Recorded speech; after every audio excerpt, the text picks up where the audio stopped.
계엄령이 선포됐는데도 집을 사야 되나요? 이렇게 공교롭게 이제 시리즈로.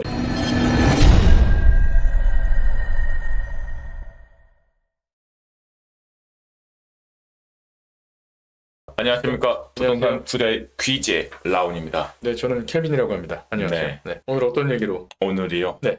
좀 심각한 얘기를 해야 될 것 같아요. 네네네. 맞습니다. 오늘이 2024년 12월 6일인데요. 이틀 전에 역사적인 사건이 하나 네. 발발을 했어요. 네. 지금 이제 대통령께서 네. 계엄령까지 이렇게 선포하시면서 정치적인 혼란이 가중되고 네. 거기에 따라서 경제 침체까지 동반되면서 네. 굉장히 좋지 않은 분위기가 형성되고 있습니다. 일단 경기 침체는 피할 수 없는 상황이 온 것 같아요. 네. 지금 뭐 탄핵 이야기도 나오고 있고. 근데 어쨌든 그만큼 시국이 좀 불안정하다라는 네. 거죠. 정치적으로. 이 상황에서 우리는 결국엔 뭐죠? 이제 이 부동산 갖고 네. 계신 자산들 네. 이거 어떻게 되는 걸까라는 어떤 걱정이 네. 있으실 거예요. 예, 맞습니다. 네. 정치 혼란과 더불어서 이제 경제 위기가 오니까 그쵸. 이게 이제 부동산에 미치는 영향력과 그 전망이 어떻게 될지 불안감이 가중되니까요. 일단 무서워요, 저는. 예, 많은 우리 분들께서 특히 부동산을 갖고 있는 분들께서 이거 다 팔아야 되는 거 아니냐. 그래가지고 지금 안 그래도 앞으로 이제 좀 매물 개수가 늘어나면서 적체가 될 수 있는 가능성이 굉장히 높아지고 있습니다. 매수는 조금 거래량이 더 뜸해지겠죠. 왜? 경제 정치가 다 불안하니까 그때는 이제 더 일시적으로 봤을 때 관망세를 유지할 수밖에 없는 관망세 당연한 네. 움직임이 당연한 움직임이 예상이 이제 되는데요. 뚜렷해질 수밖에 없습니다. 그러다 보니까 이제 팔고 싶어도 팔리지 않으니까 일시적으로 봤을 때 내려가지 않아도 되는 그 시점인데 불구하고 내릴 수밖에 없는 그러니까 이제 그렇다고 이제 무한대로 내려가느냐 막 무섭게 내려가느냐 그렇지 않고 일시적인 조정 잠깐의 작은 하락폭은 있을 수는 있어도 하방 강직성이 강한 상태로 이제 약도합 상태로 좀 갈 가능성이 높습니다. 폭락까지는 이어지지 않을 거다라는 말씀이신데 네, 폭락은 절대로 올 수 없고요. 여러분들 너무 걱정하지 마세요. 릴렉스 하시고요. 그래서 이거 보시고 막 부동산 당장 팔아야 되겠다 막 이렇게 하시는 분들 다시 걷어 들이셨으면 좋겠습니다. 사실 팔리지도 않을 것 같아요. 시국에는. 근데 혹시 이렇게 말씀을 하시는 어떤 근거라든가 이런 게 좀 있다면 보강을 해주시면 네. 그런 근거를 봤을 때는 1차적으로 봤을 때요. 네. 일단 역사적으로 이제 또 한번 이런 비슷한 상황이 있었는지 계엄이요? 탄핵이요. 예, 비슷한 이 정도의 파급력을 받는 그렇죠. 그때도 왜냐하면 이제 일단은 탄핵이 되면 공백기가 생기지 않습니까? 전국이? 그러면 당연히 불안하죠. 대외 신인도도 할 것이고 투자나 공급이나 이런 것들이 당연히 주춤할 것 같은데 그때가 어땠는지 보면 좀 지표로 삼을 수가 있겠네요. 네, 맞습니다. 그때도 뭐 이맘때처럼 굉장히 불안했던 시국이었습니다. 그게 언제죠? 20년도가 아니고 16년도 하반기 때부터 한 27년도 상반기 대략 특히나 이제 그런 탄핵되는 과정에서 좀 혼선이 많았죠. 혼선이 많던 그 6개월 기간이 굉장히 이제 6개월 정도였나요? 포인트였습니다. 그러니까 집중되는 그 기간이 딱 뭐 1년이 아니었고 한 6개월. 부동산 거래량과 그 가격적인 측면에서 봤을 때는 딱 6개월이었거든요. 그래서 그때를 한번 돌아보면요. 와, 그때도 진짜 완전 이제 혼란이 엄청 났었거든요. 분위기는 그랬는데 실제로 가격은 어떻게 됐어요? 부동산 가격이 거래량도 마찬가지로 16년도 하반기 때부터 거의 반토막 이상 났었습니다. 반토막 이상이요? 예. 그 수치로 좀 말씀해 주시면 대략 말씀드리면요. 원래 보통 서울 아파트 거래량 자체가 한 10,000건 전후 월 기준이었다가 월 기준. 그래서 월 기준 보통 한 3,000에서 5,000건. 절반 이상으로 이하로 또 떨어졌었나요? 30%. 그러면 반토막 이상. 근데 이게 만약에 뭐 주식시장 같았으면 난리가 났죠. 그만큼 그 수치만큼 폭락을 했을 거예요. 시세가 왜냐면 밑에 매수 대기자들이 쭉 이렇게 가격대별로 형성이 돼 있으니까. 근데 부동산은 그렇지는 않잖아요. 누가 이제 부동산에 계약을 걸어놓고 있는 건 아니니까. 그걸 어떻게 표현하죠? 이게 그 하방 강직성이 강하다. 하방 강직성이 강하다. 부동산이라는 그 대화가 공급과 수요의 변화에 따라서 이제 하방의 그 가격이 막 이렇게 변동성보다는 굳건하게 좀 이렇게 탄력성의 반대 개념이라고. 하방 강직성이 강하기 때문에 거래량이 절반 이하로 줄어들어도 가격까지는 직접적으로 비례하게 영향을 끼치지 않는다는 말씀을 하시는 거잖아요. 그리고요, 그때 당시에 거의 한 3,000건, 5,000건 정도 이렇게 났다는 것은요. 그 전에 상대적으로 이제 봤을 땐 굉장히 적지만 그 자체로만 봤을 때는 그렇게 완전히 최악은 아니었어요. 그래도 거래가 그냥 약간의 보통 정도 개념. 활발하진 않지만은 약간 뭐 그냥 기본 정도는 했었다. 그 정도 거래량은 기본으로 볼 수 있는 건가요? 기본적인. 보통 이제 한 2,000건대, 3,000건대가 계속 유지가 됐다고 하면은 굉장히 이제 좀 하방 국면을 하방 국면까지도 일시적으로 이렇게 맞이할 수도 있었는데 3,000에서 5,000이다 보니까 약간 이제 거래량이 완전히 최악보다는 기본 정도는 했었다. 그래가지고 가격도 마찬가지로 그만큼 많이 혼란이 가중되니까 이제 폭락이나 이렇게 많이 예견을 했었는데요. 그때 당시에. 상식적으로. 근데 실제로 부동산 현실에서는 실거래가가 그렇게 낮은 금액으로 찍히는 경우가 거의 없었습니다. 호가는 있었을지언정 거래된 것 기준으로 봤을 때는 몇 퍼센트 정도 하락을 해요? 5% 이하. 5%요? 그러니까 거의 뭐 5억짜리는 2,500만 원. 그 이하. 그러니까 10억짜리는 5천 이하. 그러니까 거의 거래량 대비해서 가격 자체는요 그렇게 많이 빠지지 않았고 유지가 됐었다. 그러니까 평이한 정도 유지라고 표현해도 괜찮겠네요. 좀 과거의 지표에 비추어 보면 그렇습니다. 근데 어쨌든 지금 사람들의 감정은 그렇지 않잖아요. 그 사실관계를 떠나서.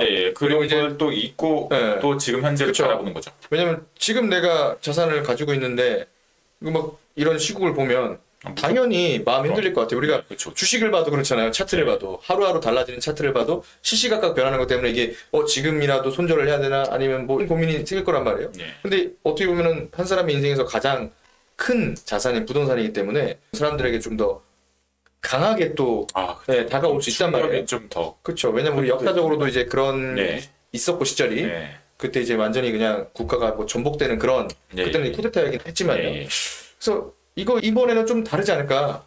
좀 더 심각한 결과가 초래되지 않을까 이런 걱정이 있는데 제 개인적으로는요. 라운님의 생각은 어떠신지? 그리고 이제 그 10년 전에 17년도에 이렇게 탄핵이 되고 나서 이제 문재인 정권이 새로운 국면을 맞게 되면서 또 다시 바로 6개월 만에 침체를 막다가 바로 또 반전하면서 바로 상승을 이어나갔죠.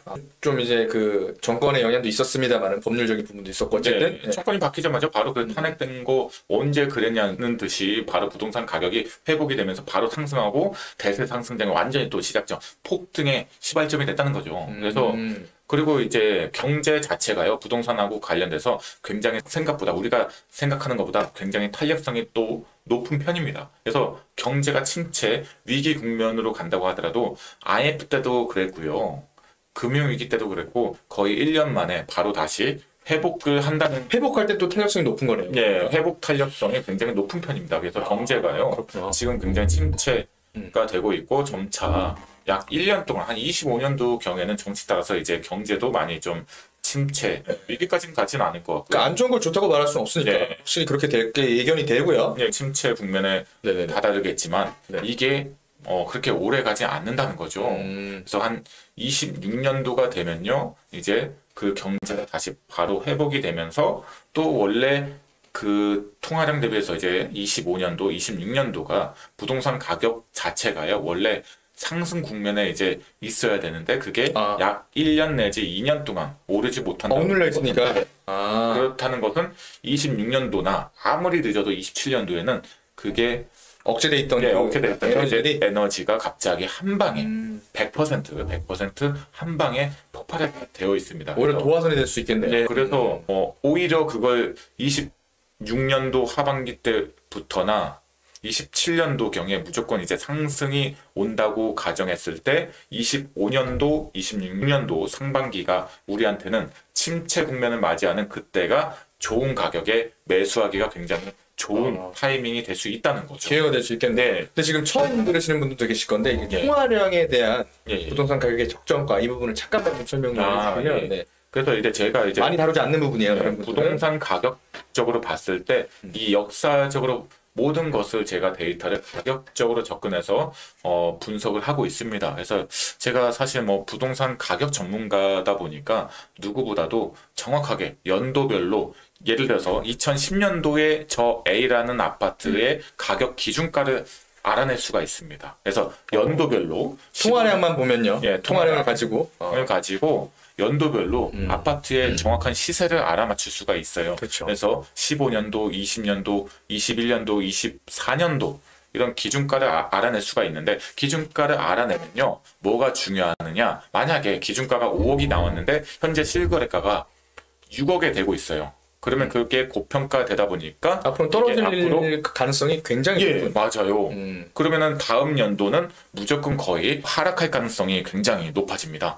그래서 그 기준가를 알아내는 게 굉장히 중요한데요. 그래서 24년도 현재 시점에 24년도 하반기와 25년도 이제 다가올 그 부동산 가격의 전망을 보면 지금 현재 기준가만 알면 된다는 거예요. 그래서 지금 기준가가 굉장히 중요한데 기준가가 어떨 것 같아요? 지금 말씀하시는 걸 제가 듣고 생각을 해봤을 때 네. 예상해봤을 때는 통화량 대비한 기준가가 있을 텐데 라운님이 계산하시는 공식이 아마 지금은 약간 억눌려 있어서 기준가보다 조금 저평가되어 있지 않을까라는 생각이 들어요. 아, 예. 근데 이제 지금 최근에 이제 정권이 바뀌면서 약 3년 동안 통화량이 굉장히 억눌려 있었습니다. 반대로. 그래서 통화량이 억눌려 있다 보니까 이게 부동산 시세도요. 올라간다고 했지만 그렇게 많은 폭의 회복과 상승이 있진 않았습니다. 그러니까 통화량이 많이 풀리지 않았다는 것이 또 여파가 있다는 말씀이시죠? 그만큼 이제 통화량만큼 좀 적게 올라온 거예요. 회복이. 그래서 통화량만큼. 근데 중요한 것은 매매가 15억 이상은요. 특히 강남권 굉장히 최상급지 그런 데는 고가의 아파트의 경우에는 기준가보다 좀 높아졌습니다. 오히려. 네. 그래서 이제 오히려 15억짜리 이상은요. 지금 내년도에 지금 조정폭이 조금 커질 가능성이 굉장히 하락할 높기 때문에 가능성이 높다. 네. 하락할 가능성이 높다. 그래서 내년 1년 동안 한번 지켜보시면서 15억 이상짜리는 꼭 저점 좀 내려오는 구간에서 매수하시길 바라겠고요. 근데 한 10억 이하짜리 아파트의 경우에는요. 네, 우리 이제 보통의 사람들 중산층들 위한 말씀이죠. 5억 전후, 10억 전후 그렇죠. 전혀 고평가가 나타나지 않습니다. 지금 현재 완전히 저평가도 아니고요. 딱 기준가의 수렴에 있습니다. 적정가를 형성하고 있다. 네, 맞아요. 그래서 내년도에 원래 통화량이 조금 풀리는 만큼 그만큼 약간의 상승이 있어야 되는데 그 기대가 지금 잠깐은 꺾일 수밖에 없는 여건이 불안정성 때문에. 맞아요. 그게 정치 혼란과 경제 위기의 불안정성이 너무나 크다 보니까 이게 영향력이 많이 미치다 보니까 내년도에 원래 올라가는 것을 브레이크 걸고 오히려 그 조정, 약간의 조정. 왜? 지금 현재 부동산 시장 자체가요 기준가에 수렴하고 있다 보니까 큰 폭의 하락 조정이 나타날 수가 없는 현재 국면이에요. 그렇게 이제 큰 폭의 하락폭이 나타나려면 현재 시점에서 기준가보다 훨씬 고평가가 되어 있는 위에 있어야 됩니다. 가격 자체가요. 약간의 하락 조정은 있을 수는 있지만 큰 폭의 폭락은 절대로 오지 않습니다. 이런 시국에서도요. 네. 오히려 내년도에 그렇게 약간의 하락 조정을 맞는 그런 아파트 가격을 내가 원하는 것을 매수하신 다음에 26년도 늦어도 오히려 약간의 기회가 된다는 말씀이시죠. 네. 아무리 늦어도 다시 정권이 안정되는 27년도에 상승 국면을 완전히 대세 상승장이라고 하죠. 국면을 맞이하기 때문에 여러분들 내년도 25년도 무조건 잡으셔야 됩니다. 네. 그래서 너무 지금 현재 혼란이 가중되고 있지만 마음을 붙잡으시고 혹시나 이것 때문에 계엄령 때문에 부동산을 팔고자 한 5억짜리 막 이런 아파트 좋은 매물 팔고자 내놨다고 하면은 다시 한번 생각 한번 해보시고 걷어들여야 한 2년 이상 내가 더 보유할 수 있다고 하면 무조건 걷어들이셔가지고 다시 보유하시길 바라겠습니다. 그러면은 여러분들 생각보다 그 이상으로 수익을 얻게 되실 거예요. 믿어보시면 좋을 것 같아요. 지금까지 부동산 투자의 기재 10회제로 라온님께서 공교롭게 지난주에 저희가 나라가 망해도 집을 사야 된다고 했는데 정말 비슷한 징조가 오고 있는데 역시나 부동산은 그 시국과 정비하지 않기 때문에 통화량을 기준으로 현재 적정가를 보고 미래를 예측하는 이런 안을 또 주신 거예요. 맞아요. 그래서 이거를 지금 대한민국 최초로 라온이 발견하고 만들었고요. 제가 이렇게 딱 연도로 부동산 가격을 딱 세웠는데 정확하게 한 번도 틀린 적이 없어요. 또 부동산 전망 자체가요 거의 완벽하게 들어맞습니다. 사실 그 기록들이 좀 영상을 좀 찾아보시면 영상이 지금 기록이 많이 남아 있어요. 몇 개 뭐 발췌해서 또 이제 홍보를 하면 좋은데 한번 이 채널에서 1, 2년 전에 시청자들의 요청이었거나 아니면 라온님께서 저평가된 단지를 추천해 주신 영상들이 쫙 있거든요. 한번 보시고 내가 가진 아파트도 궁금하다고 하시면 이제 뭐 1년 정도 지금 잠깐 공백기가 있습니다만은 다시 가격 분석을 해주시는 걸로 좀 마음을 다시 먹으셨다고. 여러분들 뭐 궁금하신 거 뭐 가지고 있는 거거나 아니면 투자하고 싶은 그런 투자 고려 매물 이런 것들 적정가가 맞는지 저평가되어 있는 건 없는지 궁금하시면 하단에 메일 주소 이렇게 보내드릴 테니까요. 여기로 다시 문의 주시면 이제 선별을 해서 시간이 되는 여건이 되는 한 최대한 빨리 분석을 다시 해드리도록 하겠습니다. 알겠습니다. 뭐 제가 하는 건가요? 마지못해 하시는 것 같아요. 여러분들 그 갖고 계신 그 아파트 현재 가치와 미래 가치를 알고 싶다. 그럼 용기 내서 이메일로 보내주시면 되겠습니다. 사연과 함께 보내주시면 제가 정성스럽게 분석해드리겠습니다. 무료죠? 무료. 오케이 파리. 너무 많은 분들께서 이메일 보내주시면은 뭐 다 해드릴 수는 없겠지만 선정해서 알려드리겠습니다. 자, 나라가 망해도 집을 사야 되나요? 2탄. 계엄령이 선포됐는데도 집을 사야 되나요? 이렇게 공교롭게 이제 시리즈로 이렇게 한번 정리를 해봤어요. 라온님의 소중한 의견 감사하고요. 여기까지 하겠습니다. 감사합니다. 네, 감사합니다.